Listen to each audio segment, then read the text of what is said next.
సాగర్ నుంచి వచ్చాక నీకు ఎక్కడికి వస్తాయి? ప్రకాశం, గుంటూరు ఇటుకు వస్తాయి. రాయలసీమకి ఎగిరిపోయినట్టే కదా శ్రీశైలం దగ్గర ఆగిపోతే. 4 జిల్లాలు అయ్యి, అది గుర్తుపెట్టుకోవాలి.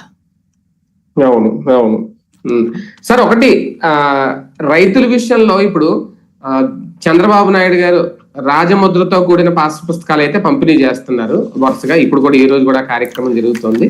అంటే పాస్ పుస్తకాలు మార్చేస్తున్నారు. ఇక్కడ జగన్ ముద్ర చెరిపేయడు అని నేను అన్నగానే జగన్ చేసిన తప్పో లేదో ఏదో ఒకటి ఇప్పుడు బాబు గారు అది తీసుకోవడం, ఇది రైతుల నుంచి ఎంతవరకు తెలుగుదేశం పార్టీకి కానీ బాబు గారికి కానీ కలిసి వచ్చే అంశం? మంచిది అంశమే. వాస్తవంగా పాస్ బుక్లు చూసినప్పుడు చిరాకు పడ్డారు. ఎందుకంటే ప్రభుత్వం ఉచితంగా ఇచ్చిన ఇవి ఉంటాయి, లైక్ అసైన్డ్ ల్యాండ్స్. అప్పుడు వాళ్ళ బొమ్మ పెట్టుకున్నారంటే ఒక అర్థం ఉంది. మన ల్యాండ్కి రీసర్వే చేసి దానికి ఇచ్చే పాస్బుక్ ఆయన మొహం పెట్టడం ఏంది, ఆయన ఫోటో పెట్టడం ఏంది చండాలంగా. అది తీసేసి రాజముద్ర పెట్టారు, కరెక్ట్ పని చేశారు, మంచి నిర్ణయం తీసుకున్నారు. అయితే రీసర్వేలో అసలు సమస్య పరిష్కారం కాలేదన్నే కదా ఇప్పుడు గొడవ అంతా కూడా. రీసర్వేలో ఇప్పుడు ఇది ఎట్లా ఉందంటే, ఈ 10 మందిది కలిపి ఒక బెంచ్ కింద రాసేశారు.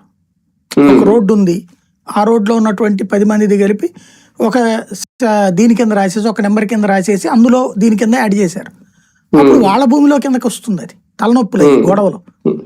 ఎవరి దాడికి భూమి హక్కు ఉంది కదా, ఆ లెక్కనే రాయమంటున్నారు వాళ్ళు. అది సరి చేస్తామని అది చేయలేదనే కదా మన జ్యోతి రాసింది. దాన్నే చంద్రబాబు గారు ఏందా ఈ పని చేయడం, మీరు తప్పులు చేశారంటాము.